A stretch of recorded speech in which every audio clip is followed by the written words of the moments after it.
school just really became the matchmaker. It was just like the tool for like the thing that humans have been doing for thousands of years, which is like genuine, deep, strong connection and like a sense of belonging. And I think the tragedy that I feel very strongly about, that I kind of see unfolding before our eyes, is actually...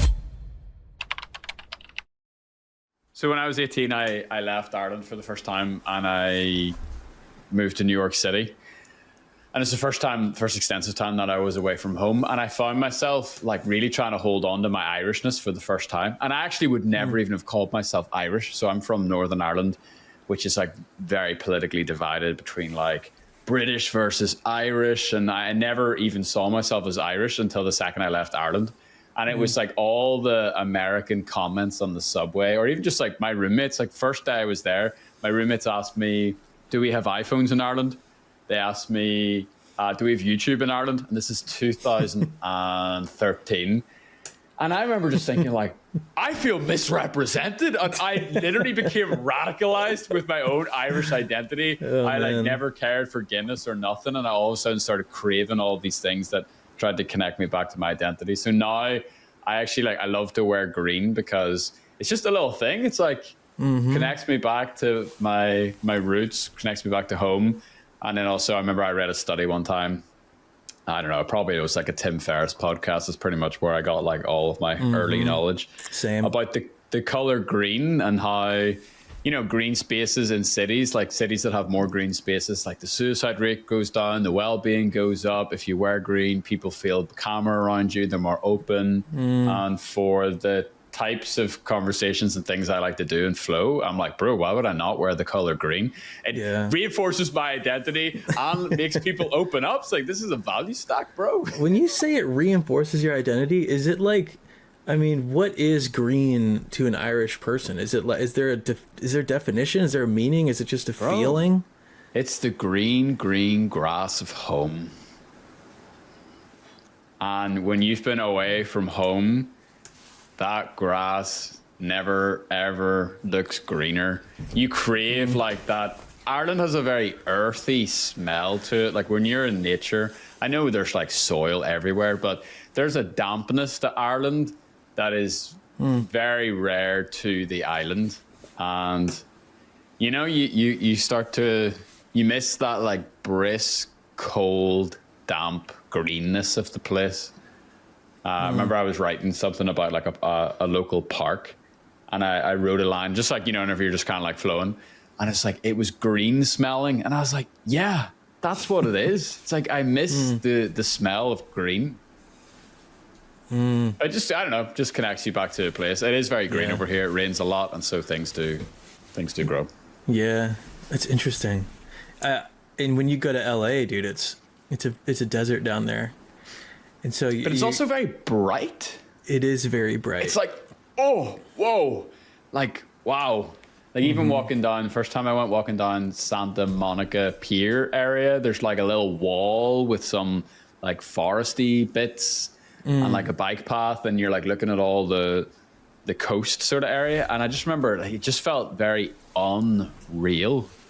Like it felt like a simulation in comparison to just like what was normal for me.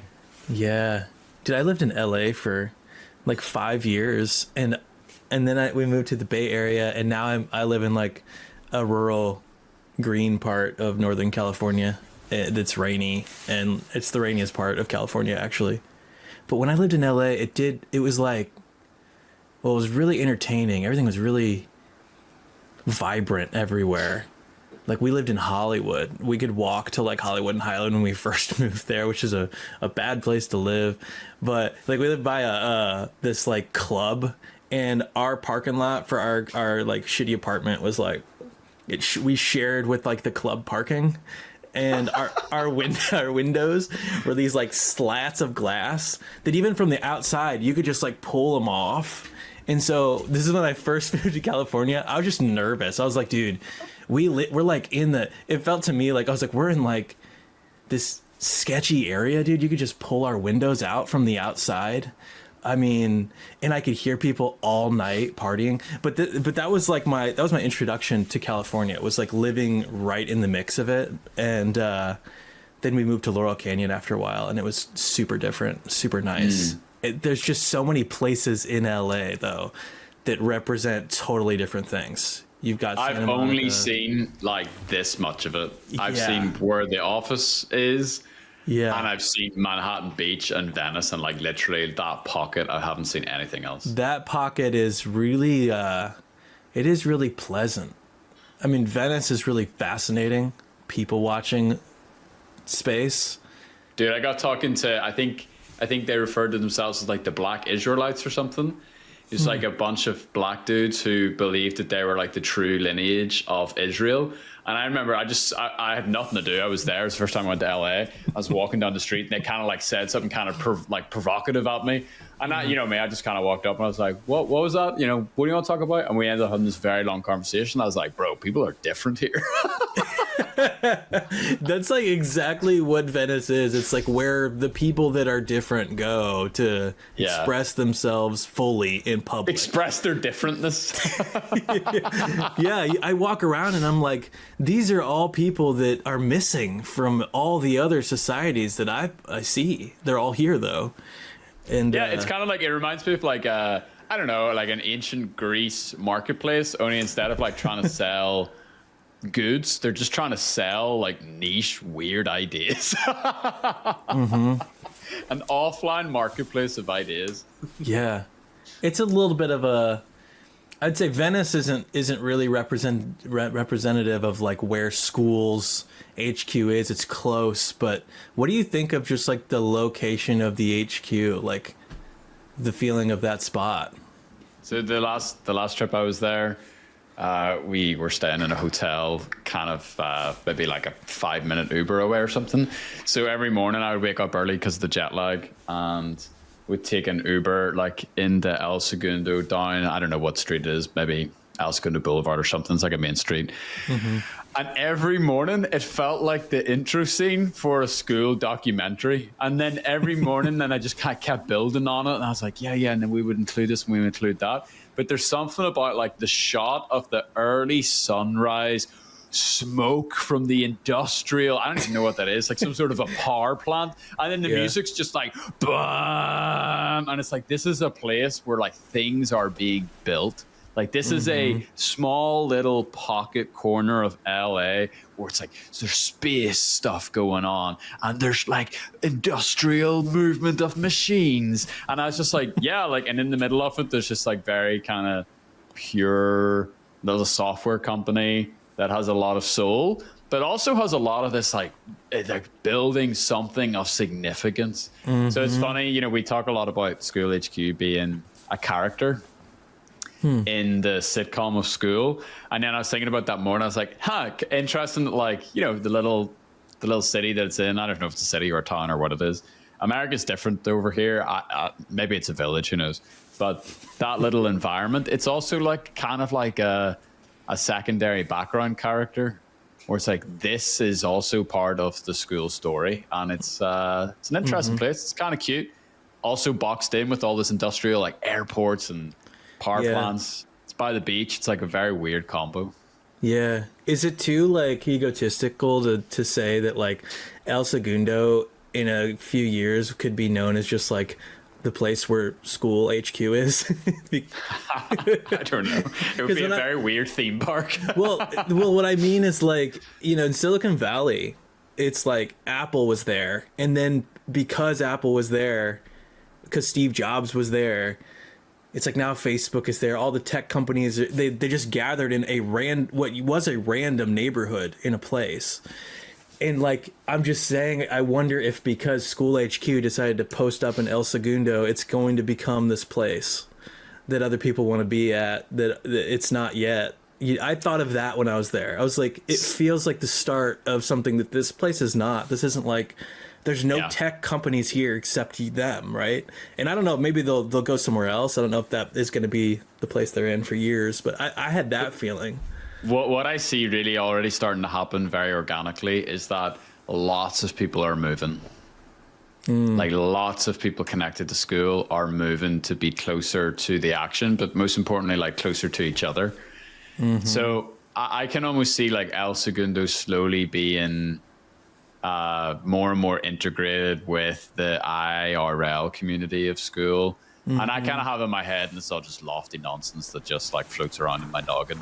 But I like the idea anyway, okay, if you like play with me, where it's like, you know, the local restaurants start their own school communities, and the local barber shops, and then the local schools start using Skool, and it becomes like a model little, you know, village of how an online community can benefit brick and mortar businesses, and we're there like supporting everybody. But I have no idea. Maybe actually it's better just to like be silent below the radar and like no one knows what Skool is.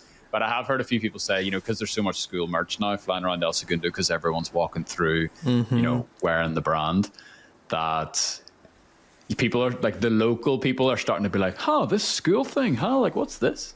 I feel like there's when I was there, I just visited for a week, stayed in a hotel nearby, and I was constantly like looking for Skool merch when I was in the little downtown, because I was like looking for somebody that might be there.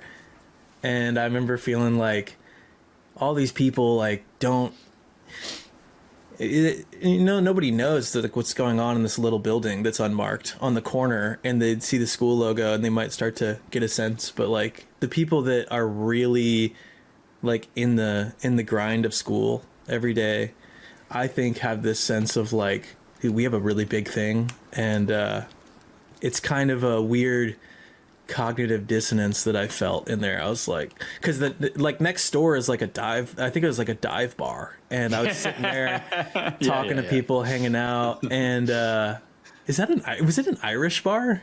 Or do you know what? For the sake of the lore, we'll just say yes. I actually don't know the answer, but yeah, there was like everyone was wearing green inside. It was like really crazy. Yeah, dude, they were selling Shamrock shakes and whatnot. It was perfect. But I remember I was there with Ryan Duncan, and he was schooling some people in pool.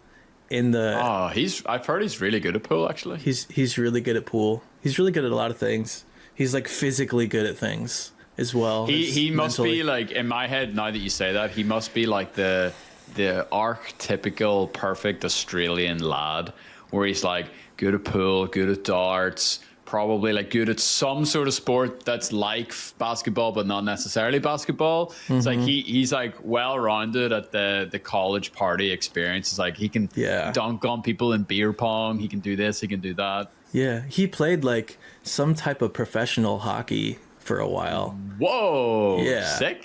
He was on like he'll be able to speak to the professional nature of it. I don't know anything about like the league, but he's like, it was like the Australian Hockey League of legitimacy. And I was like, oh, wow. He told me the real thing, and I can't remember it, but it was. No, I think that's the title, the Australian Hockey League of Legitimacy. That's exactly what it was. The Australian Hockey League of Legitimacy. AHOA. The amount of displays of physical dominance that I saw from Ryan when he visited was high. Like, we went to Venice and we went to like the Muscle Beach, and he was like, bro, hold my stuff. And I'm like, okay. And I was watching him doing like handstands and like on the rings of the Muscle Beach stuff for a while. And then he saw a dude playing basketball, and he like played a guy 1-on-1. And then later that night we played pool. Like, it was just like, he was just conquering LA when he was there. I won't say whether he won any of these games that he played or lost. I'll leave that to sort of just the mystique. Yeah, the mystique of Ryan. But it was sure. It's funny because people think that he's like a little keyboard troll. You know what I mean? He's just this little guy just behind the screen all day. And it's like, nah, he's actually really tall as well. Yeah, he's super tall. He's a massive dude. Oh my gosh. Ryan's awesome. He's been so busy. What's funny is when I first started on Skool, Ryan was one of the first people that I connected with, like in a one-on-one meeting within my first week or two. And we got on the phone because he's like, I want to talk to you about, you know, the ads lab. And at this phase, it was me and Matt running it, and it was pretty early. We were still trying to find our first couple, you know, like first 100 people, I think. And I remember we got on the phone, and he was like, I want to join the ads lab, or I'm going to go build it myself. And I'm going to like beat you guys. I was like, oh, dude, it's nice to meet you, sir. Yeah, hi. Good to put a face to the name, my friend. You just came out swinging. You came out really strong. And I was like, well, maybe there's something here. We kept talking, and I kept going back to Matt, and I was like, there's this Ryan guy. He's like really aggressive, but he seems really competent. I'm kind of concerned he's going to like build what we're building better because he knows the space better, but he also wants to join us. And and I was just like, let's just keep hanging out, dude, for a while. Like, keep doing your thing, we'll keep doing ours, and we'll just like keep communicating. We'll see where things go. And we just instead became like really good friends that helped each other run our things. And we started to tell, our customers about each other's groups, and we kept like leveling up together separately. Yeah. And I think that was a better call, because I think we're both just like strong leaders and like it wouldn't have been a super good thing to try to both lead with our own visions in this one thing. We would have been way too competitive. But Ryan Duncan sidebar. That was the Ryan Duncan segment. We needed to get that one. I know it was on the extensively prepared show notes. So yeah, dude, I have that here. Let's take that one off the list. We've covered it, dude. So, dude, it's the middle of December, and there's no school games event, right, at the end of this month. Is this the first time? Are you still flying to visit? Do you feel like, you get a little break, or are you guys just going to go hard on something else? This was a very, very keen observation that you made. This is the first month in a year that I haven't flown to the west coast of the United States of America. Yeah. And it's very strange, actually. It's very strange how I'm not going to say your body, I'm going to say your psyche kind of gets used to that flow. So the flow is like fly to America. It's like a big mission. You feel like you're parachuting out of the airplane. You've got your podcast microphone. You go and you do like 8 interviews. It's a high energy thing. You're meeting all these new people that you just, internet friends that you've never met IRL before. And it's like the energy's pumping. It's flowing. It's massive. You're fighting through the jet lag. You're like there with the Hormozy one day. It's like soaking in all of the wisdom. You're like, whoa. And then you hop back on the plane and you're kind of tired. And then you start to mellow out. And through the rest of the month, you're kind of lying pretty low. And then you're kind of recovering from the jet lag. And then the whole month then just starts to build back up to the next trip.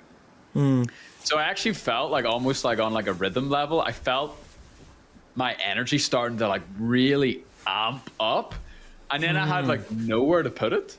And I've kind of just been here, in my shed and going for walks and spending time with the family, where I'm like, whoa, like what do I do with all this energy? Interesting. And it's funny how just things that are very abnormal become normal in your life. But yeah, I have to admit, it's been strange to not do it this month. And I don't travel again until like the 17th of January or something like that. So I have like an extensive period of time where the rhythm's broken, and that's been interesting. Interesting.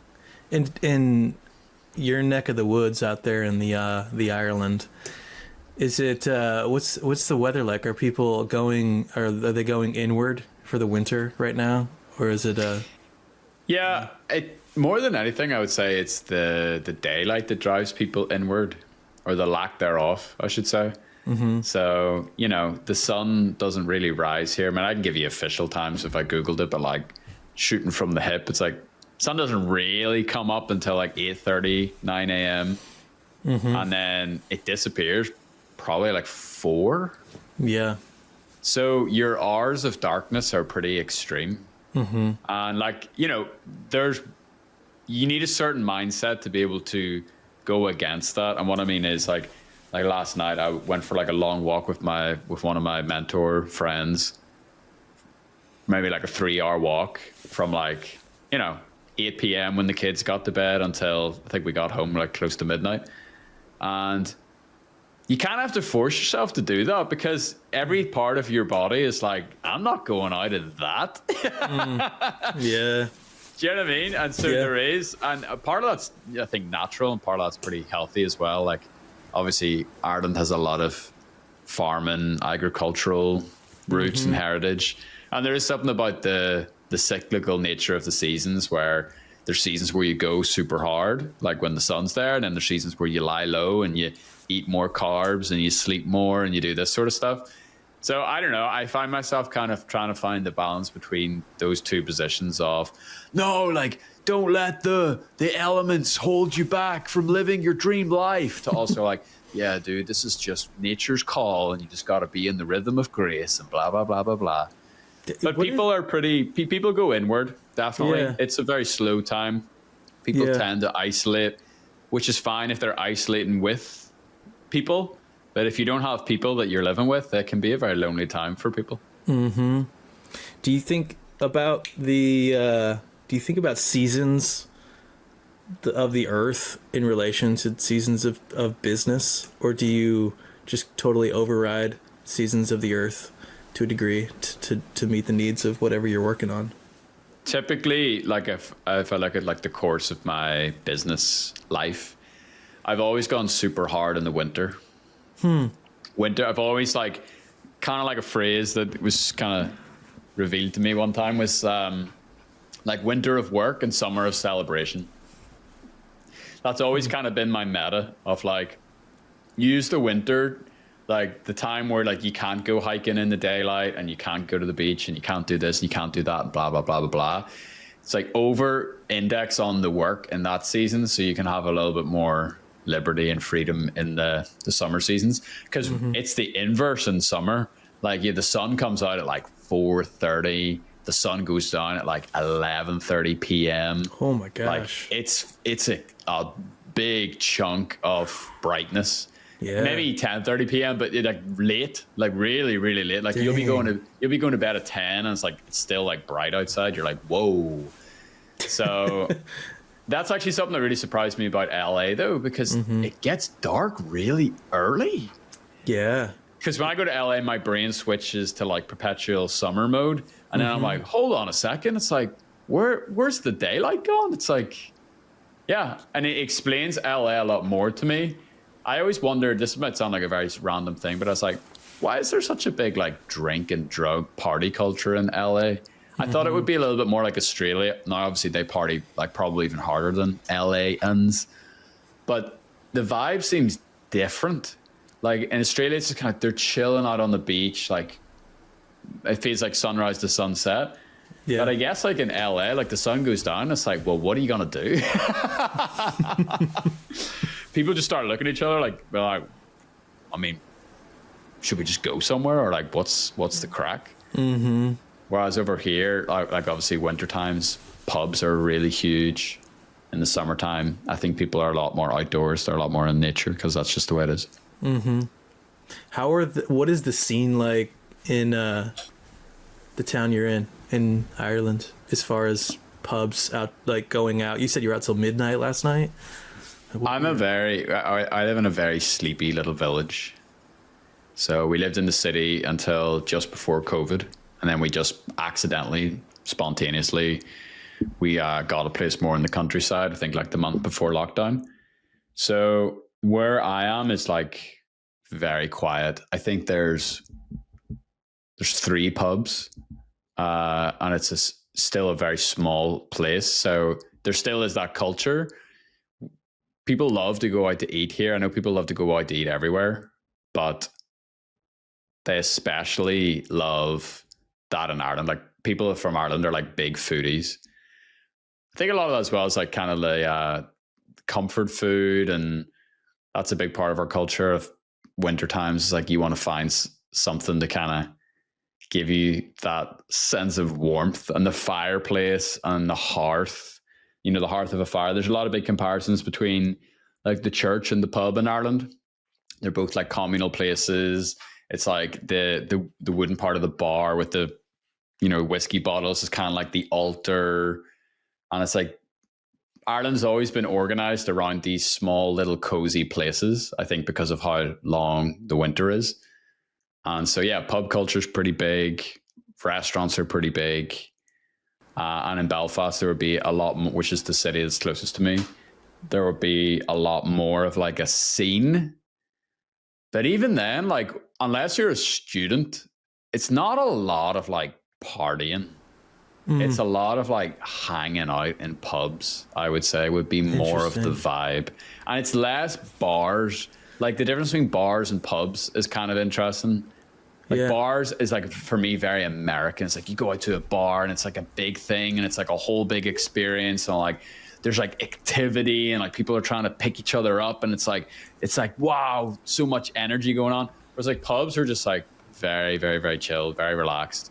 Usually a bunch of mates hanging out with each other. Usually a bunch of regulars that are in every day, which is good and bad for obvious reasons. But I'd say in general, like I know like we're facing this around the world, but like the pub culture's dying. Interesting. Everything's dying. Like the community spaces are disappearing, man. People don't go to church anymore. People don't hang out in the pub with their mates. They don't do five-a-side football the way they used to. Like teenagers don't go over to each other's houses even to play video games. They just do it from their own bedrooms. It's like those physical meeting points they're just, those third spaces, they're being eaten away. Why do you think that is? They're not being eaten away. They are disappearing because people aren't using them anymore. And people aren't using them anymore because we can get everything we need without leaving the house. And the reason why I air quoted that is actually we can get dopamine, but we can't get serotonin. So dopamine, fast pleasure, obviously lots of ways to get that digitally, from video games to porn to, the latest Netflix series.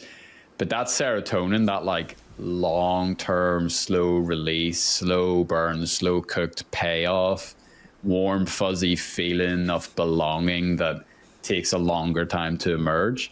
You can only get that with a lot of time and effort spent with people that you care about. And I think the tragedy that I feel very strongly about, that I kind of see unfolding before our eyes, is I actually think that we were designed, like the dopamine system was designed to encourage us to go and take the first steps to get the long-term payoff.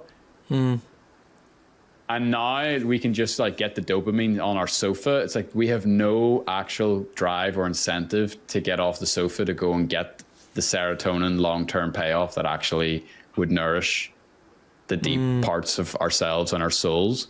And so I think there's been a hollowing out of community. Yeah. And I think COVID just added it. All it did was it just accelerated things. I don't think it did anything mad, except for kids. I think it made a big impact to the kids who weren't able to go to school and do sports and all that stuff anymore. But I think like for society at large, it just kind of time warped us forward maybe 10 or 15 years, actually, like quite a substantial amount of time. And now I think that's why a lot of things feel quite dystopian from my perspective, because Ireland is in the past. Like there's a time delay from America to Ireland. So like what I see happen in America usually hits Ireland 3 to 5 years down the line, from like silly things to like food trends, types of restaurants, street vendors, like, apps people use, all this sort of stuff. There's like a bit of a time delay, and like the savvy entrepreneurs in Ireland, like they've kind of caught on to that, and they go to like Brooklyn, they see what's happening, they open up in Belfast and they're ahead of the curve, blah, blah, blah, blah. And so I've grown up in an Ireland that has been extremely community oriented. And now I see in Ireland, it's kind of like a shadow of what it used to be. It's like what Maximus says in Gladiator. It's like the whisper of Rome or whatever he says. It's like, that's kind of how I feel. Wow. It's like there is a dream that was once Ireland, and this is not what it was. Man, do you have a dystopian feel going on with the way you feel about Ireland? It sounds like, at least at the moment. I would say just like community in general, like in-person societies and the way we do relationship. It's very, like, if you compare it to the tapestry of human history, it is dystopian. It's incredibly strange. If you compare it to last year, sure, it's not that different. Yeah. You have kids, but you didn't have a little one before COVID, right? My daughter was born in 2020. In 2020. Okay. So she was born during lockdown. Yeah. Okay. And school doesn't affect that yet for your kid. You talked about school. How do you feel about raising your little girl during this time, like school, traditional versus school with the K that we're dealing with? Either there's world schooling, there's homeschooling, like you're moving about. Where do you stand on those types of things? What do you think the future looks like for your baby? I think the job of parents throughout time has always been to create and nurture an environment for their kids to grow up in. So the job description's just the same as it always has been. Like the role is the same. And so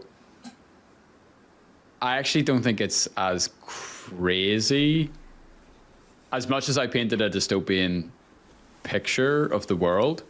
Like when you have a family, and you know this, you have your own little mini world. And the childhood is all about experiencing the world in a very, very, very small lens. And like, I think good parenting like expands the borders of that little mini world as the child gets older and like age appropriate and blah, blah, blah, blah, blah. But like healthy childhoods are usually experiencing like highly curated versions of reality, and childhood's all about like preparing the young person, the future adult for reality. And so like for raising kids, it's like we're just doing what parents have always done, where we're just creating environments that we think our kids will flourish in. And the most important place to do that is obviously your home, like the center of the family nucleus. So, I mean, what are some things that we do that are maybe different? We don't have a TV, for example, and our kids don't have access to screens. So that they're living in a very like highly curated fantasy, even just with that one decision alone. That's not reflective of what the real world is really like. But we've seen a lot of benefits for our kids to live in that way. Why no and screens? Also for us, like even me and my wife, it's an interesting way to live. Why no screens? I think a lot of it is like the pendulum swinging back from me. So this is like the classic mistake I think the parents make as well, is they experience something in their life, and so they maybe do an overcorrection for the life of their kids. So I was born in 95. And when I was 11 the year that the iPhone came out. And I remember getting like an iPod Touch for Christmas. And I'd always been like super nerdy. Like my dad and I like always played lots of video games. We had internet early in the house. So I had access to like emergent technology like from a young age, and really enjoyed it, like just lit up part of my brain. And I think just a lot of my teenage years just kind of got sucked into just like a bit of a digital pile of soup.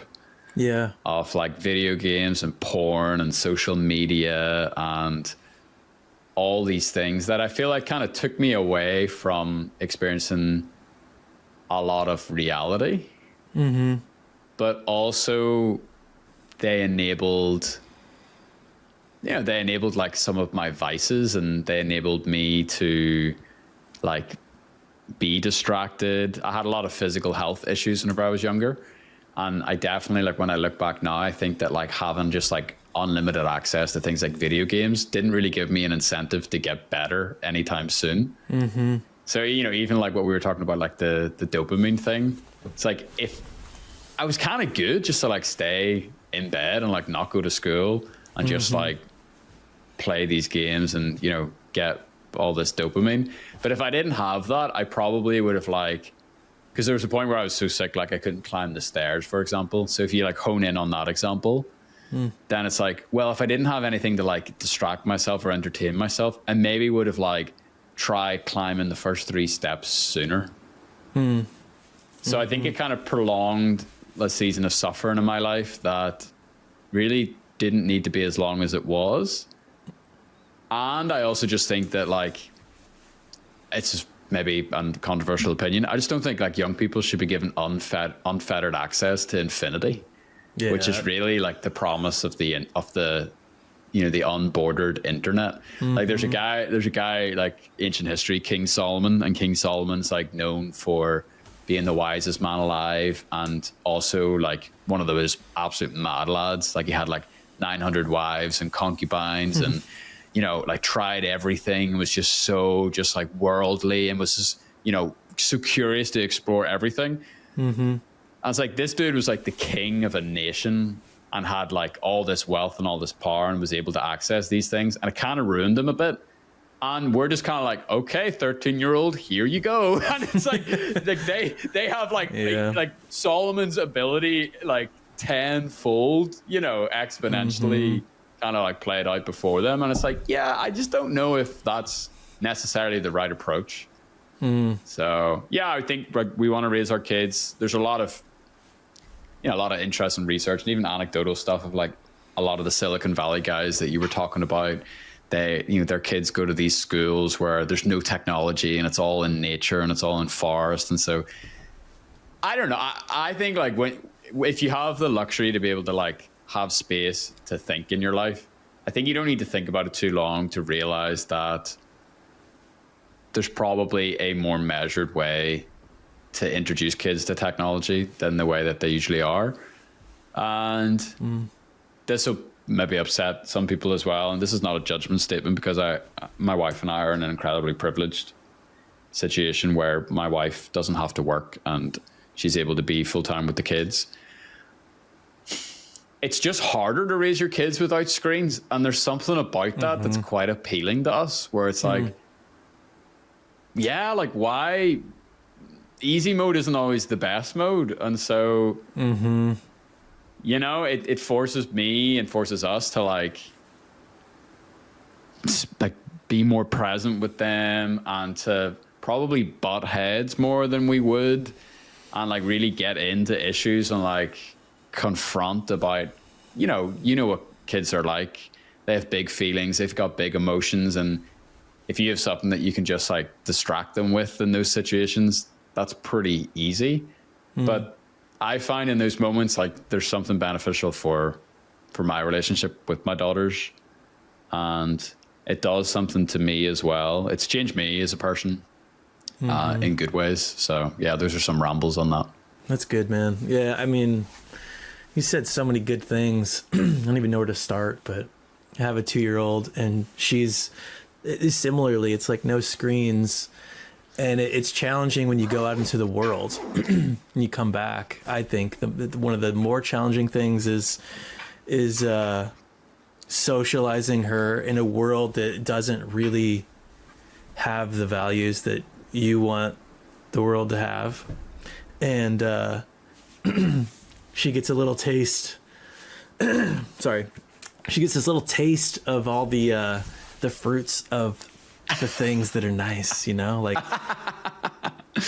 go see family, and she sees like a kid on an iPad the whole time or something, and I'm just like, this is your cousin or whatever it is, and it's hard and it's complicated, because I'm like, I really, you really want her to connect with other people, with all these other kids, we want to find other people that align with our values, but she also needs to see like where the world is, like in its state. I don't want her to be completely surprised at some other point, because we've sheltered her from all the things that are true. But yeah, because you do your kids a disservice, because the role of the parent is to prepare them for reality. Yeah. So if it's pure fantasy, it's like you've actually failed. Like they're going to get smacked in the face whenever the real world hits them. It's true. It's very it's something I think about a lot, because I wish there was this like very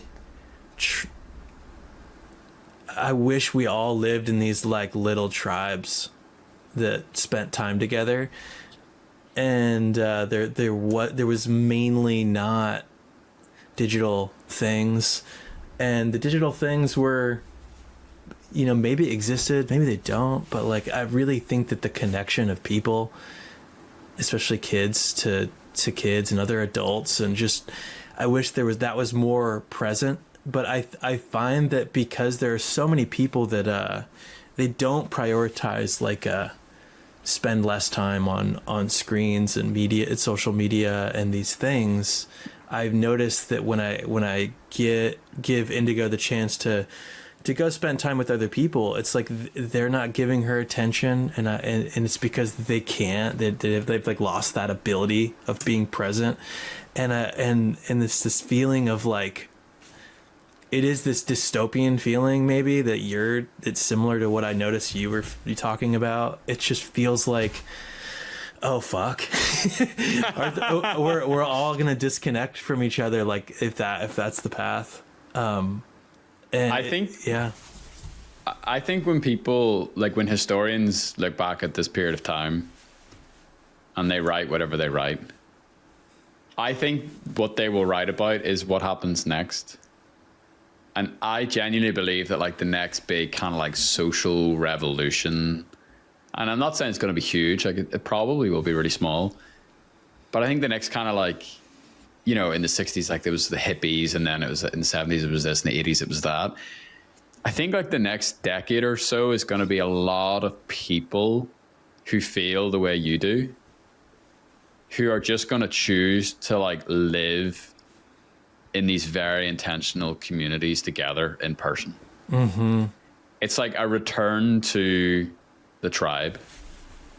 Mm-hmm. And I think that is a beautiful possibility for many, many, many, many, many reasons. You know, the classic, I lived in Africa for a while, and, you know, the classic kind of quote that comes out of Africa is that like it takes a village to raise a kid. Mm-hmm. And like the reason why, and I want to like extend empathy here because I think it's really important. The reason why people are so glued to their screens is because like most people are just like suffering. Mm-hmm. They're just trying to like make it to the end of the day.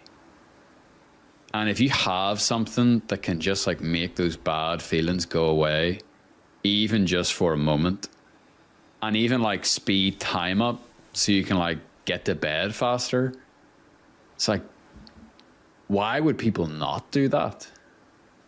This might sound very strange. I haven't actually said this out loud before, but just when you were talking about your daughter, it brought me back to a conversation I think I had with my mum ages ago. And she was talking about how like when she was raising us, one of the big controversial issues, and like she was part of like a very hardline Protestant Christian tradition, right? So pretty hardcore beliefs on parenting and stuff. And one of the big like controversial topics was like, should you give your kid a dummy, like a pacifier? And there's this big like existential argument about like, does it make your kids weak? Is it good for your kids to like be distracted? Should they learn to like deal with it themselves?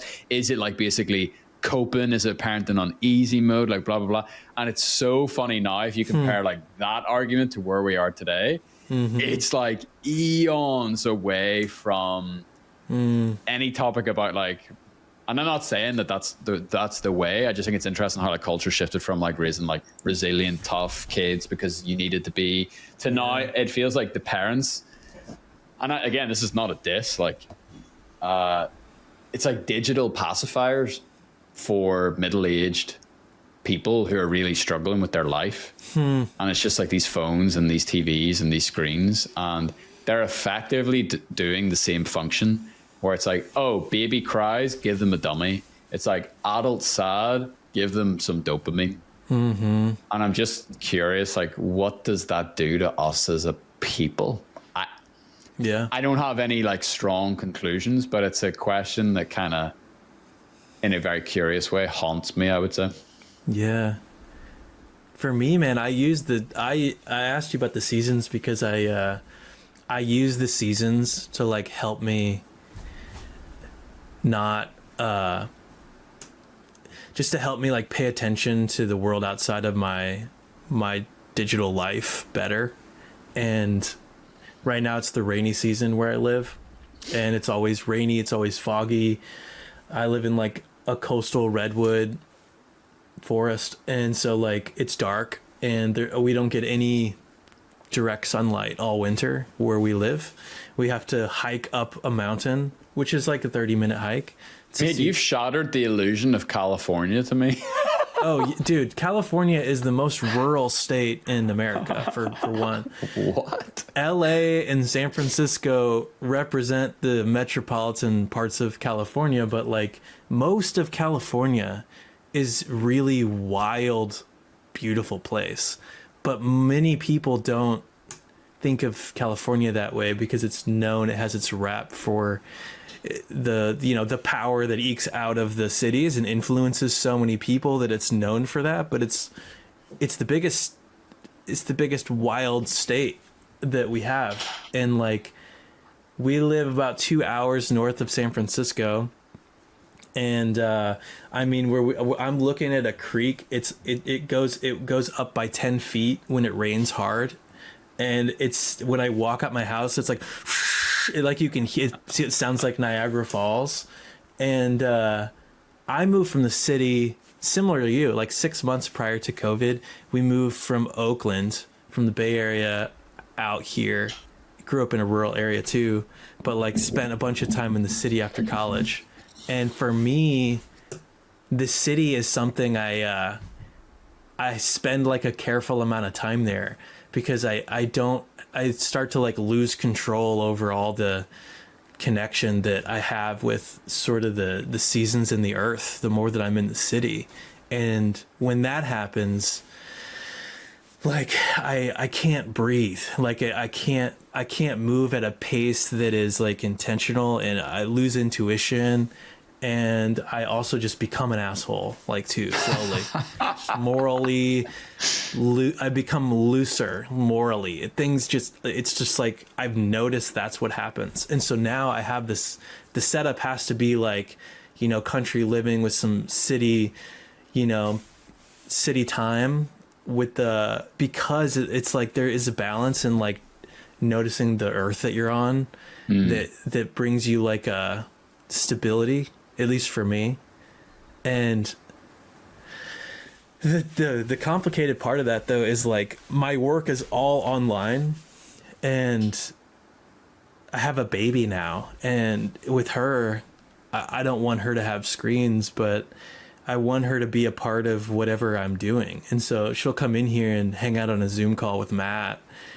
And that's like the only screen time she really has is if she can come in here anytime she wants. So she could walk in and she'd be a part of this meeting too, because she's a part of my life in a way that I want her to have full access to me.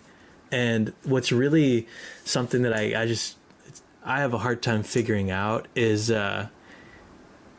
teaching her the good parts of media, because I know she can't have like a balanced relationship with any device. I could see she has no control. Like, because 60-year-old men and women can't do it. Right. But it's not possible. Like we've seen like our grandparents' generation like become Gen Z with their iPods. It's like, oh my word, like no one's seen. Yeah. So with school is we talked about at one point that like IRL is at the bottom of the funnel of school. Mm-hmm. That might be the biggest, like most exciting part of school for me, even though it might be the smallest played out part of school for me also, because it almost like makes everything worth it. It like fixes, reconciles all of the things that I reel with on like a week-to-week basis with the existential questions of just like, what the fuck am I doing with my life? Sometimes when I'm on this, when I'm like plugged in for 18 hours or something, and I'm just like, I'll go from like coding to designing and to meetings, and I'll come back like in a zombie mode, trying to transition into family. And sometimes I'm just like, what the fuck am I doing? Why am I not like in the forest? We should be living on the land. But the IRL funnel has it's really perking me up, because I think that when I went to Vegas and when I went to LA, it's the IRL kind of makes it all okay, and it's not inherently built into anyone's community at this point. But what is the future of school and IRL look like? And from your perspective, like, how big of a thing can that component be for school groups, really? So it's no surprise, based on like the way you've heard me talk so far, that I read this article a few years ago, okay? And it basically said like there's two types of people, two types of pioneers, maybe is one way to say it. There's the prophet, and there's the wizard. And the prophet is, these are not my ideas, by the way, it's just purely stolen from someone else. Mm-hmm. The prophet at the core believes that the only way we can reach utopia is if we go backwards. So utopia is a moment that has passed us, and the only way we can get back to it is if we go back in time. And by my nature, I am more of a prophet. Like from a young age, I've kind of had golden age syndrome, where I'm like, oh, it was so much better back in that period of time, even though like it definitely wasn't, because there was all these other challenges, just different challenges. But the wizard is something that I have tried to either be more of or use my prophet like strengths to support other wizards. And the wizard is someone who basically believes, no, like we can't go back to the past. The past is gone. The only way forward is to go forward, and we need to use innovation and magic and technology to basically create a new vision for the future. That will be utopia, right? And the full, like, obviously the full disclosure is like utopia doesn't ever exist. Just be clear, but for the sake of the story, I think, my whole life up until probably the last 2 years, to be honest, I was always like, you have to go back. We need to throw all of our screens away. We need to, tear apart society. We need to try to put the genie back in the bottle. And it's the only way we're ever going to make it work. We need to live in community like we used to. And the nuclear family can't exist anymore, and we need to live with intergenerational members of our family, blah, blah, blah, blah, blah, blah, blah. And now I think, just like maybe also part of it's just getting older, I just realized it's like, you can't. Like, that's just not possible. So the only way we're going to like make it through this thing is if we actually like support the wizards. And like one of the wizards in my life is Sam Ovens, guy who founded Skool, and he is a wizard. Him and Daniel, what they've done is incredible, using technology and using innovation to try to solve what I think is probably the biggest issue of our time, which is a lack of community, a lack of connection, loneliness, everything like that. And so my vision for Skool, and this is my vision, this is why I'm bought in, and I'm curious to see how it unravels. But when I see what Skool is doing, it's the opposite of other platforms. Other platforms, for me, they seem to be optimizing for time spent on the platform. It's like, let's get these people like to use this app as much as possible so we can sell more ads to make more money, because the advertising model is based on, basically selling the attention of the people that use the product.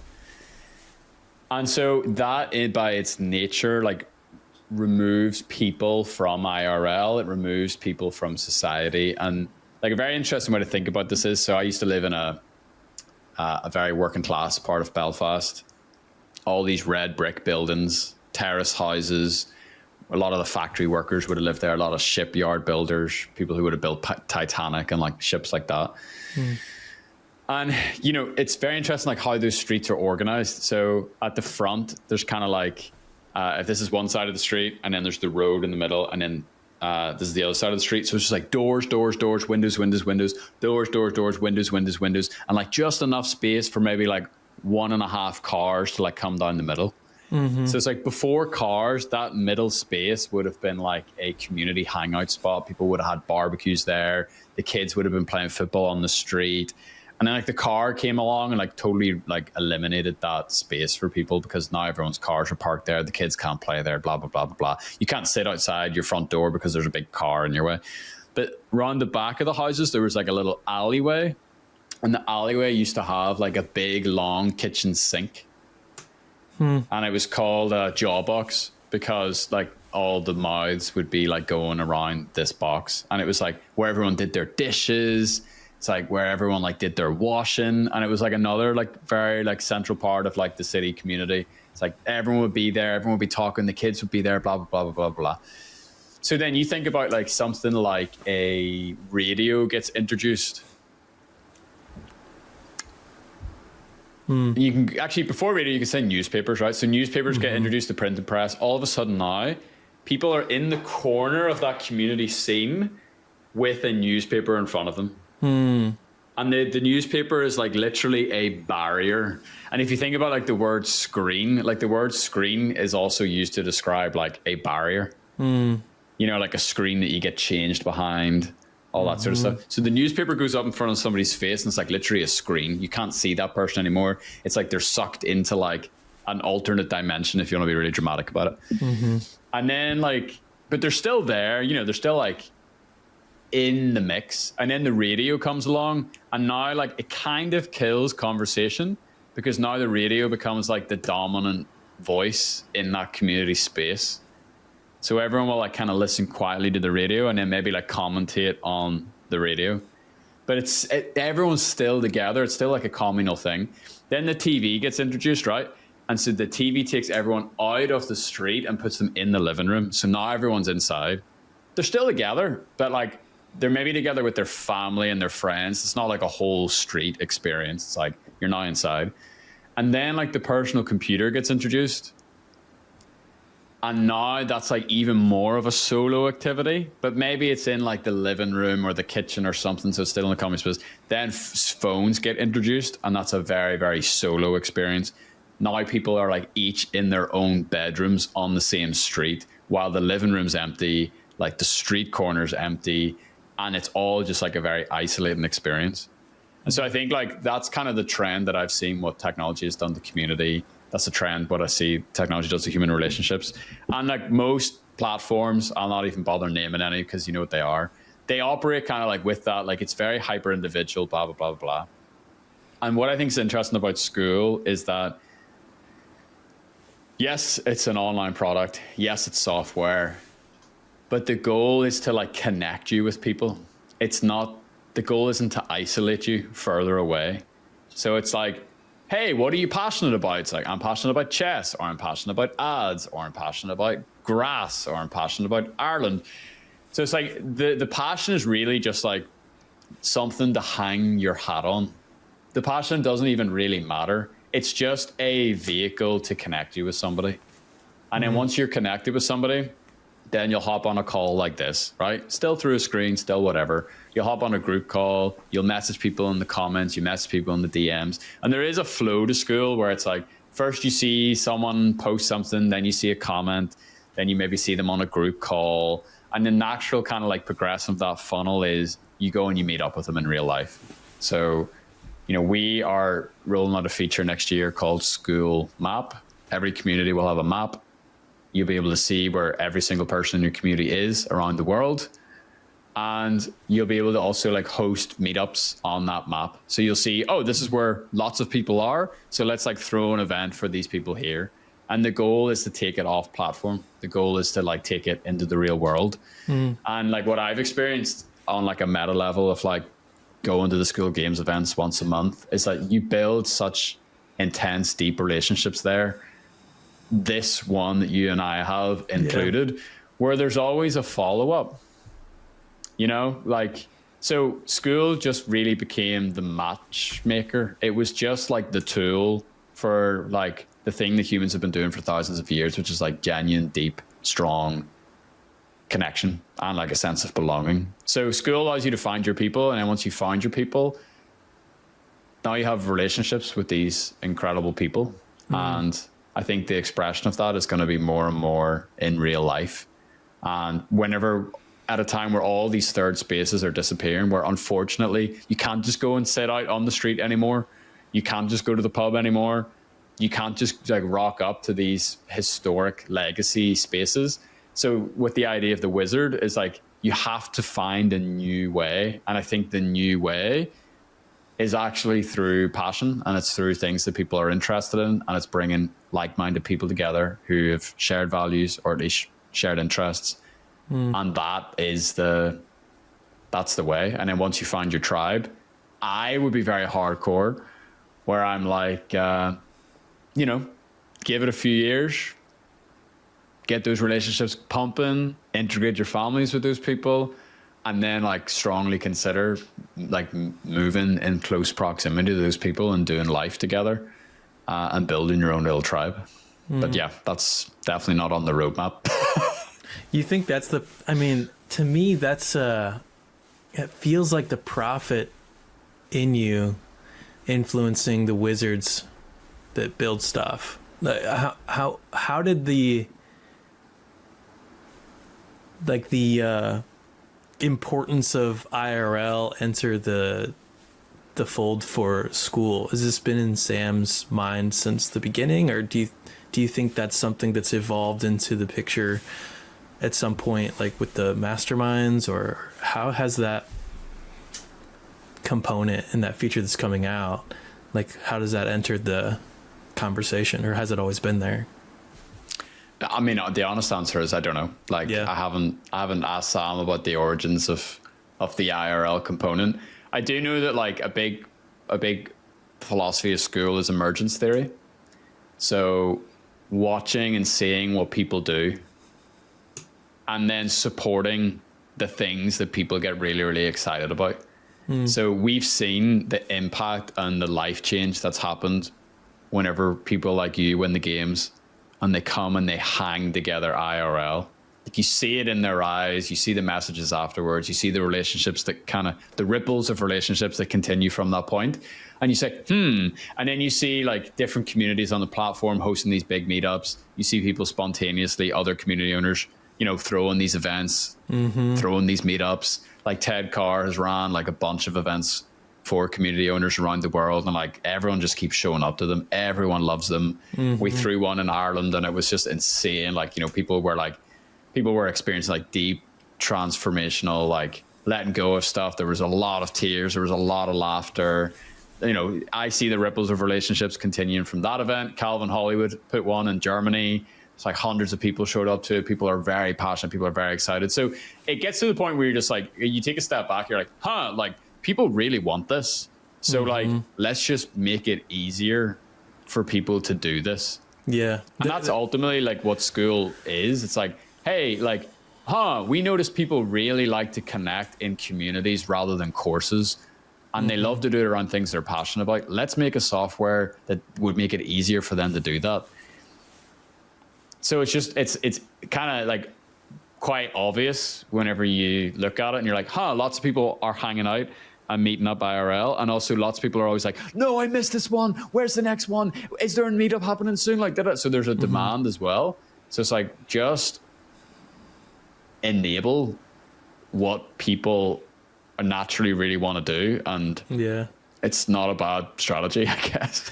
It's great. The emergence thing is so appealing because it's so like that's such a non-existent function of pretty much any tech business that I've been a part of. That's such a huge part of life, of anyone's life in general.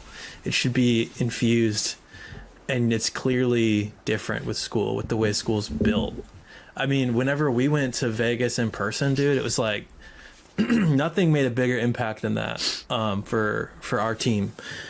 First of all, our team had never even met in person, like the three of us. So Yeah. we met for the first time in Vegas and in hanging out in the school mansion. And then on top of that, you're meeting all the people that they're meeting their people for the first time, and they just did this a similar sort of wild like thing that you did, which was win the games. And yeah, it was really crazy. I also just would never have suspected that I would have been able to have enough in common with any of those types of people, but it was awesome. You know, like with Keo, dude, it's like I would have never thought in a million years like we'd hang out, but like I went and like we rode UTVs in the desert for a day. I know, dude. crew, That's like probably my favorite fun. thing that happened at that event.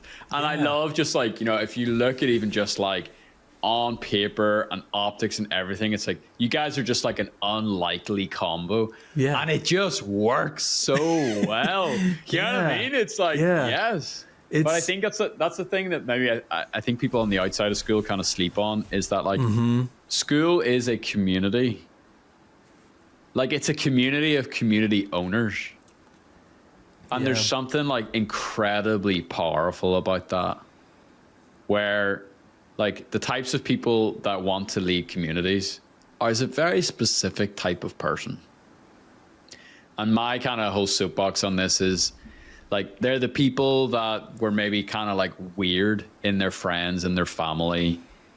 They were like the ones that were like always sending the first messages, always organizing the events. Like if you think back to high school, they're like, let's go to the cinema tonight. Like they were the initiators. They're the ones that cared enough to follow up. Like that's not everybody. Like most people are quite reactionary and they'll kind of go with the flow. They'll wait for someone else to go first. So you now have like a full room of people, either physically or digitally, that's surrounded with like just this specific type of person. You have a very, very, very special dynamic that I think most outliers like us, when everyone in the room is an outlier, no one's an outlier. And to like to feel normal in a room, I think is a very, very powerful thing, particularly for someone who's felt like an outlier. Goose has like one of the most beautiful quotes about community ever. He says, community is a place where you don't have to explain yourself. That's good, man. Yeah. Yeah. Goose has got the he's got the power. He's got that connection ability in him that's really special. Yeah, man. You do too. I've got the power. How did you've probably told this story before, but how did you what happened when you were brought on to school? I know you had your own podcast, but like what were some of the dirty details of that? Did they approach you? They ask you, did you come on? What was it like pondering that or deciding that? Was it an instant? Like, tell me about that. So the dirty detail is that we went on a team annual retreat kind of this time last year. So start of January 24. And we had this, little boutique podcast production agency. We had maybe like 10 shows in our portfolio. Made our money doing B2B stuff. And we were like, bro, like agencies suck. And we were looking for something with the magic word scalability. And so I was like, dude, I love teaching people. I feel like I have a lot of frameworks built up. I have a lot of ideas about podcasting. And I just want to find a way to share that with more people and not be so tied down to just editing podcasts all the time. And I also quickly realized I had a small team at the time. I had a team of 5, and I realized that I'm not built for that. I think I have the capacity to be an incredible leader. I think I have the capacity to be an awful, awful manager. And I was just due to circumstances was being forced to kind of do that management thing, and it was just kind of sucking my soul. And So I was looking for a way, like, how do you do more with less, which is definition of scaling, and found Skool and logged on to the platform and used it as a customer. And the first day I logged on, I was like, this is it. I don't know what, but like there's something about this thing that every bone in my body was like, you need to look at this. And so I like, you know, I like was okay, yeah, I'll like start a podcast thing on there. But then I was like, no, like you need to look at this. Like there's something bigger here. So like the quick, dirty kind of secret is that we just launched a podcast for Skool. Like we didn't ask permission. We didn't send a message to anybody. We just like took a screenshot of the logo and put it on a podcast artwork and DM'd Kirby and was like, hey, we're starting the Skool Games podcast. It was like a few days before the first Skool Games. So there was a lot of hype, a lot of energy, a lot of new people coming on the platform. Felt like there was a bit of a cultural moment. And Kirby said yes, did an interview with Kirby, and I did an interview with Max, and then I did an interview with more people, and then Evelyn, and then bada bing, bada bum. And I don't know exactly when it happened. I could look maybe like 10 episodes in. I think like maybe Sam sent me a message like, hey, these podcasts are cool. Like our team loves them. I was like, awesome. And I like randomly booked a trip to LA. Longer story, but I was like, hey, I'm going to be in LA like on Thursday. Are you free to do a podcast? And he was like, yeah. And rocked up to Skool HQ for the first time. Remember, I was talking to Nick, our chief of staff, about this last month. There's like a bench outside Skool HQ, outside a chicken teriyaki place. And I remember I got there early because I didn't want to be late, but I was like 20 minutes early. I was like, I can't walk in there. I just remember like sitting on the bench and just having this feeling of like, I'm about to walk into destiny. It's the only way I could describe it. So I like walked in, did a podcast with Sam, chatted to Sid and Nick and a few other guys on the team. And that was kind of it. Like they asked me a lot of questions. They were kind of like, if you know anything about the Skool team, always prodding for like feedback and how people think about the platform and what is Skool and what does Skool mean to you? And, you know, tell me about the vibe, blah, blah, blah, blah. So I was just honest. And then Sam invited me to go to the first games event in Vegas. So I flew out to Vegas. I did more interviews. And then, yeah, we had lunch together and I was like, dude, I'm like fully into this thing. Like I find myself cheating on all of my clients with this. I was like, I would love to do more of this. And he was like, yeah, well, we would hate if the podcast stopped. And I was like, should we? Cool. Can we do something? He was like, yeah. And so we started working with them as a freelancer. They came on as a client. And then I think it was like 1 month later, Sam just sends me a message out of the blue. He's like, what else do you do except for Skool? And I was like, I have a business and a team and an agency, and I run these, I'm a host 3 podcasts myself and blah, blah, blah, blah, blah. And he just went, yeah, it'd be cool if you just did Skool, wouldn't it? That was literally it. And it like ruined my weekend because all I could think about was like, what if the only thing I did was Skool? And like where I was in my professional life, I kind of hinted at it. I was moving more and more away from the thing that I loved, which was the connection, the conversations, hosting the interviews, having a lot of time to think, like having a lot of time to like pour my passion into something. Just felt like I was building this like business soulless machine that was just trying to make money because I guess that's just what I thought you were supposed to do. And I went for a big walk through the Irish countryside on the weekend and I prayed and I was just like, what am I supposed to do? And just very clearly, I just kind of like saw the path. And it was like laughable. It was like, I don't know, a scene out of June where like you get a download, like you just kind of see it all kind of flashing before your eyes. And I was like, wow. Like I remember coming home to my wife and just saying like, this feels like it is what to make this work. It's like walking a tightrope made out of hair, like one single thread of hair. And I got back and I did what I kind of saw in that little download on the walk. And I sent a couple of messages to a few different people. And I sent Sam a message. And 4 days later, I had sold my business and I had signed a deal with school to go on full time, and it literally all just fell into place. And then I went through like a bit of an unraveling process where I started to let go of lots of things, and I actually am still on that process of like letting go of many things. And I feel actually in this season I've been just continually letting go of more and more and more and more and more. Is that like project things or like mental things? What do you mean? Yeah, like projects, and like I had a podcast studio space in Belfast city centre, and like a great community there. Like really embedded myself there, and like stopped my local Belfast podcast, and like have just been kind of like moving more and more and more into just having like that one thing to focus on. And realizing that there's like a lot of purity to that. There's a lot of obviously focus, and it's funny, like kind of coming full circle in my entrepreneurial journey. It's like, who would have thought that working for a tech company was like my way to like kind of like get back to the artist that I always kind of wanted to be.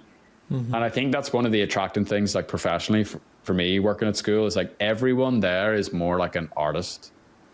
Like they're focused on like one very specific thing, and they're very, very, very good at that thing. And there's something about whenever you bring like those people together and you don't weigh them down with like random management nonsense. You just like let them do their thing and run their projects very independently. It has created like a very interesting community of team members. That's also like a real joy to be a part of as well. That's something I noticed in the HQ, man, when I was there for a week. Kept texting Ashley and just and the boys, the ads lab, like in the HQ. I'm just like, wow, these guys are awesome. And it was really just like a speed. It was like a speed that I liked. It was unusual for the product that they've made for that to be the speed that was happening inside the building. Like it was just kind of like it was more careful and more intentional than I thought. And I actually I wasn't thinking it wasn't intended, you know, or anything like that, but just you get there and you're like, oh shit. It was like a way more godlike of a of a thing, it for whatever that means. So yeah, I feel what you're saying. But yeah, man, might be a good place to leave it, Mr. Matthew. Until next time, bro. You're the captain of this ship, and I trust you implicitly. Dude, thanks for hanging out. I don't know what this podcast is yet. My hunch Emergence theory, bro. My hunch is that it's just these conversations. It's more of a Rogan experience structure than anything else, and I think this is what you do. So what's funny is I wanted to talk to you. The only other conversation I've had is with Matt in the first podcast about how we started the ads lab and where we feel like we are. But I can't figure out how to like launch this podcast, but I have a full schedule for the next few weeks where I'm talking to people on this podcast. And so I'm really glad that I got to talk to you, because I'm still formulating, and I don't know. What would you call it? What would you call this, Matthew? If you were to name this this experience?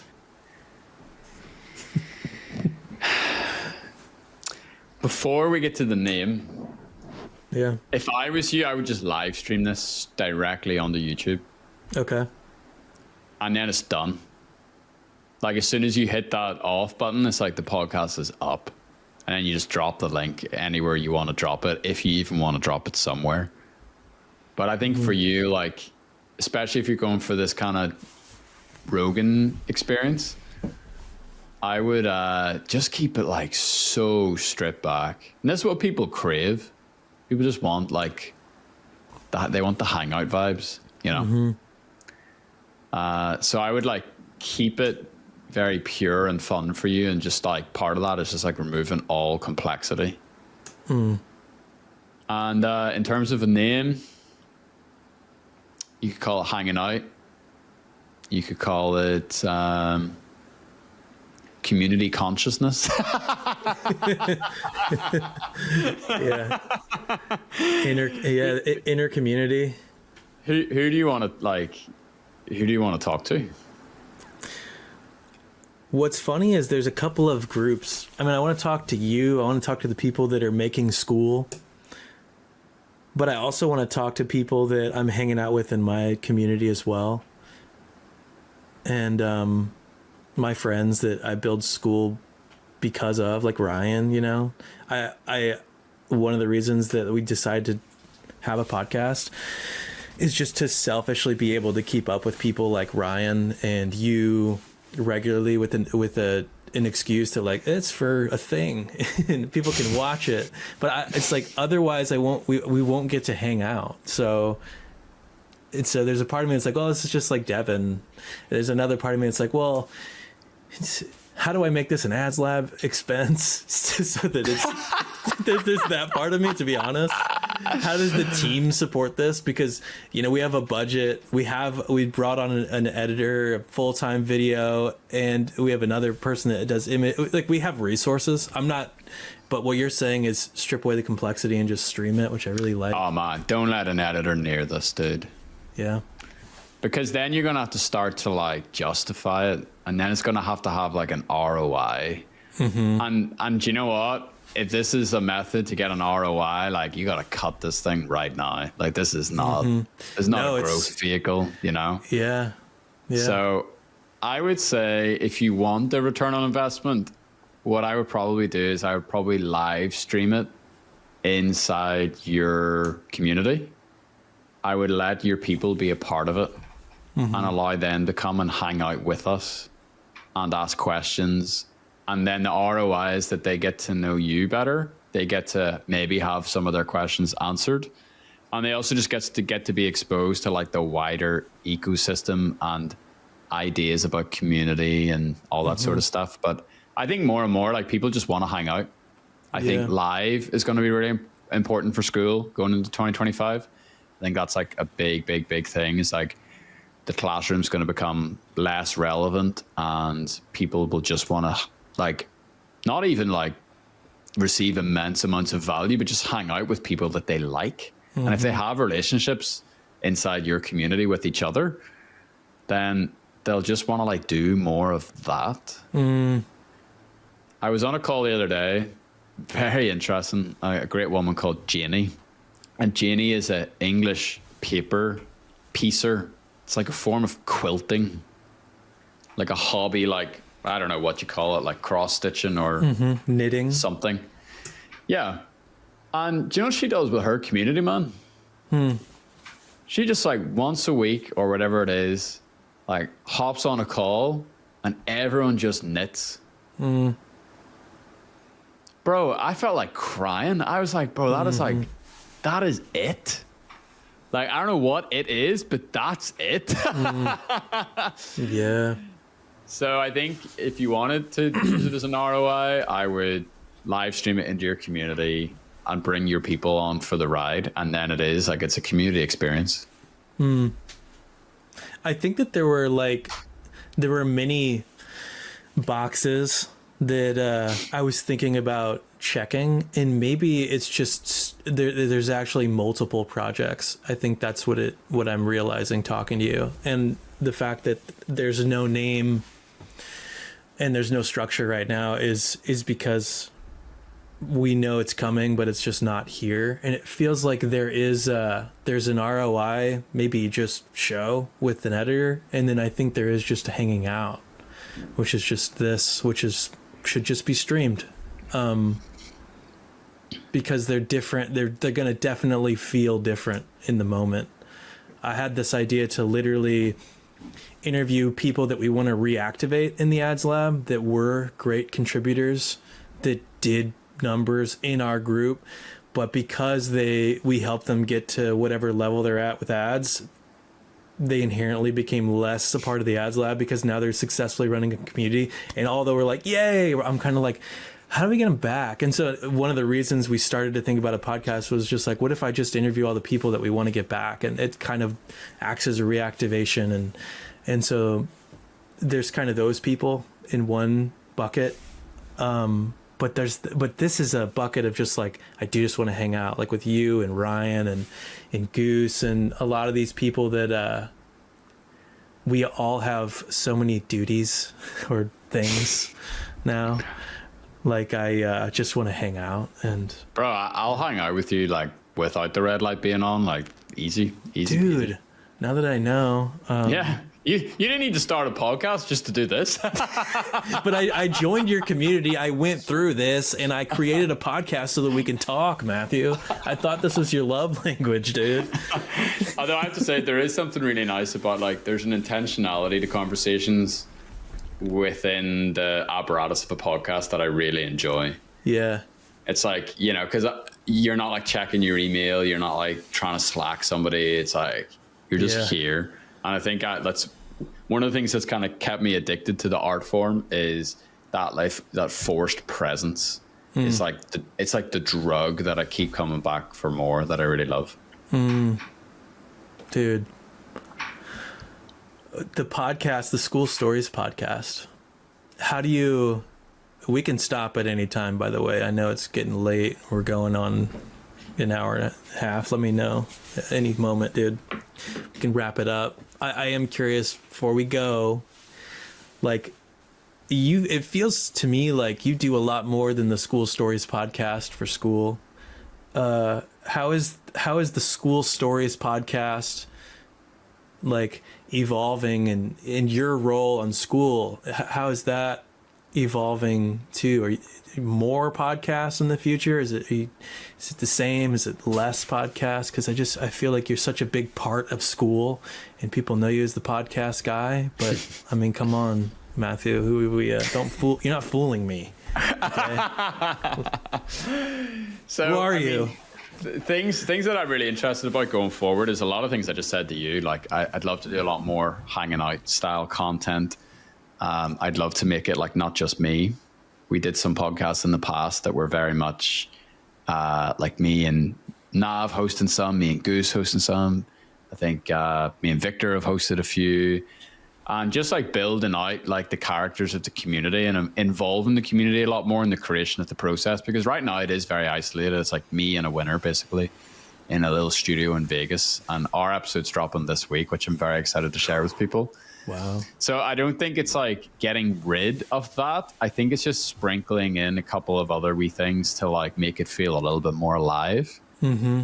And I like the idea of like co-creating. Like it's a flipping community platform. Like it should be that. It should be, you know, people being involved, people hanging out, people making jokes, people trolling in the chat, you know, like multiple school characters bouncing things off with each other. So yeah, I see the podcast kind of like moving a lot more in that way. I think also like my nature is like, I'm an incredibly silly person, but I'm an incredibly serious person. Actually, there's a Roald Dahl quote, I think, that says like, the silliest of men are actually the most serious, something like that. And I definitely resonated with that. Like I like being the jester, but I also I love to be like, all right, dude, like let's cry together about some deep trauma that you want to like share, you know, get off your chest. So I think like my podcast, like there's a lot of laughter, there's a lot of fun in them, but they're pretty deep, I think, as well. And so creating something that's like maybe a little bit more light, I actually think there's a lot of like value to that I'd like to start to move into as well. School deep. Schools, yeah. Let me know if this is a part of the podcast network that you're building, Matthew, and we will comply. We will, we might join. Because I think, yeah, I mean, I looked at your podcast a lot to get a sense of like what you've been doing, because I look up to your approach to things, and I feel like the way that you're integrated in school is I think it's really influencing the way that school is being right now, and there's a good direction that I really like, and I think some of that is definitely attributed to your approach, and I think the way you infuse these conversations with these people that oftentimes have like a heavy focus on ROI, you draw more out, and it's like I really like that a lot. And so I was watching what you were doing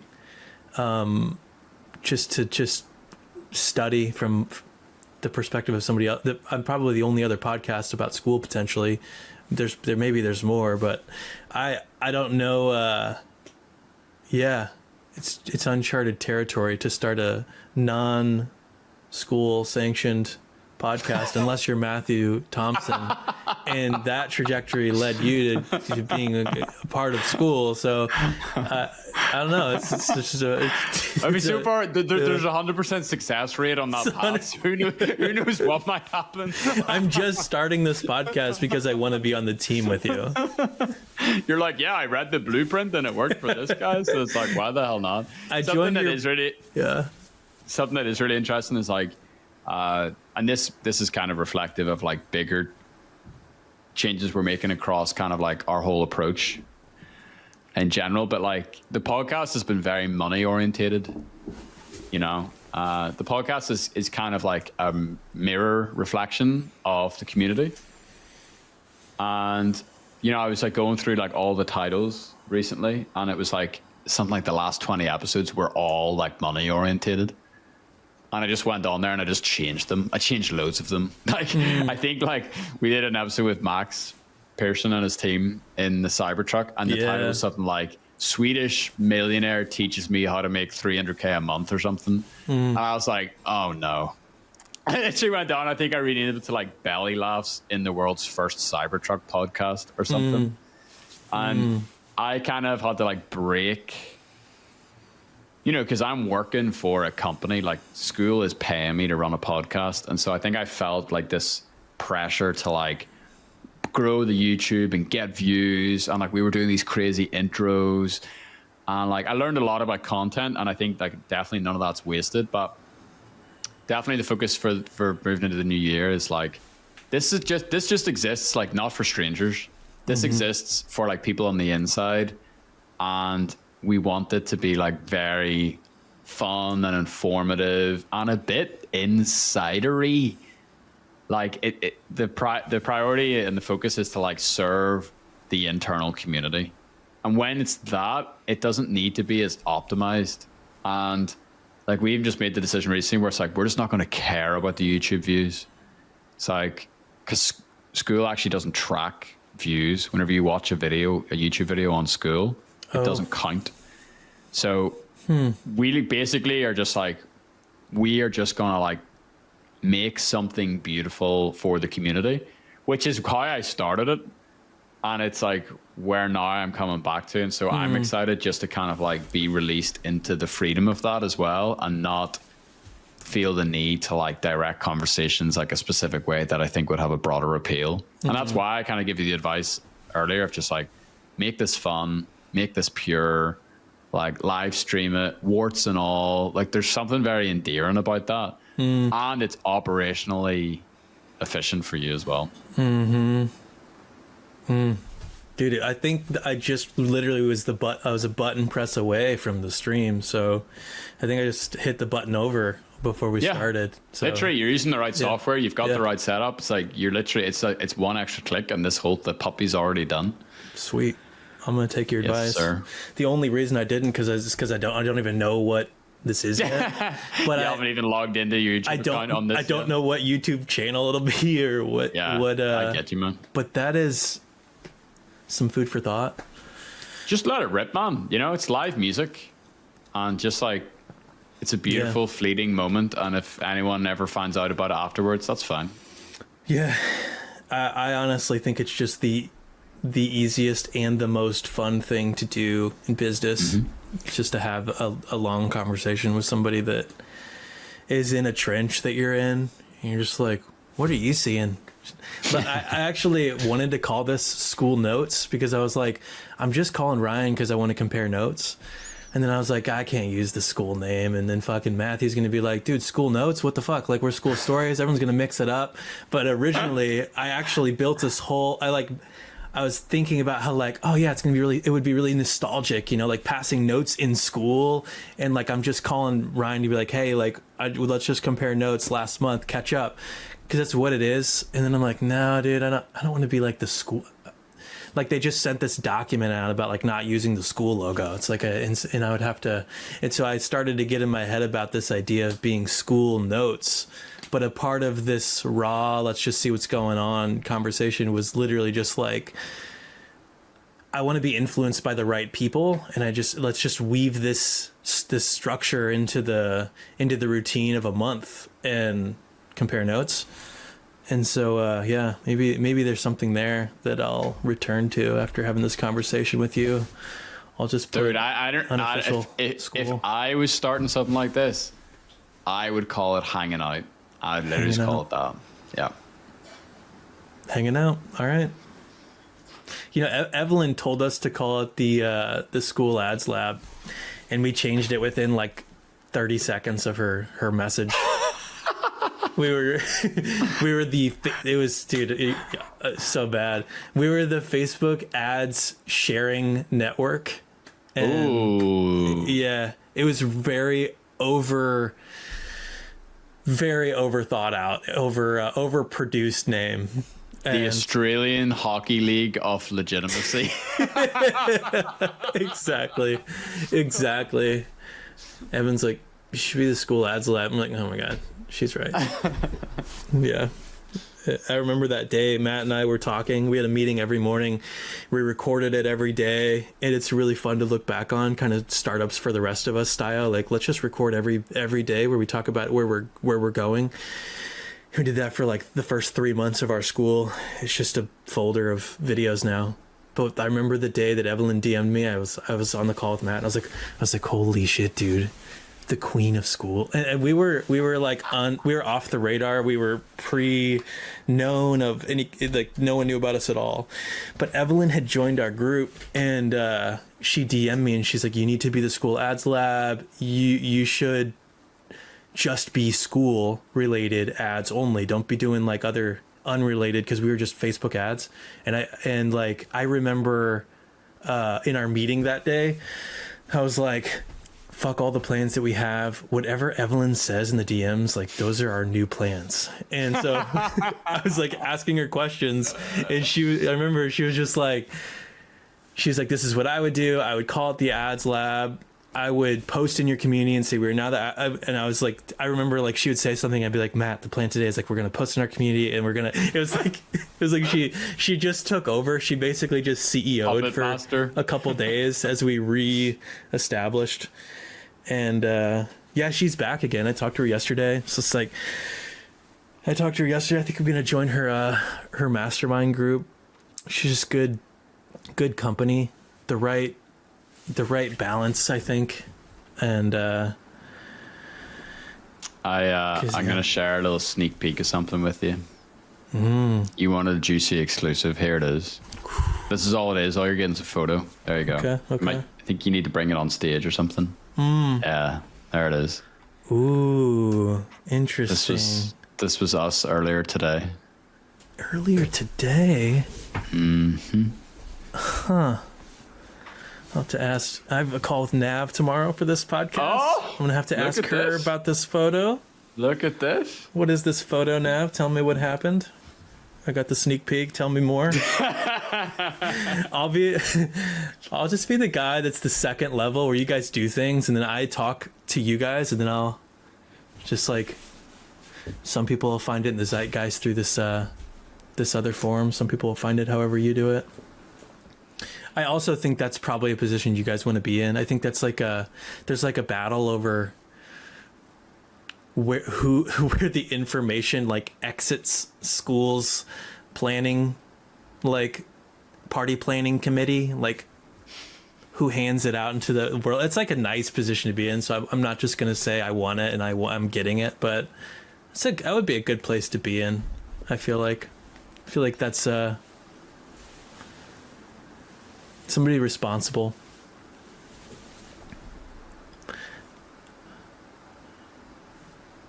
Probably shouldn't go into the things I'm thinking about now, Matthew, but That's the after party. yeah.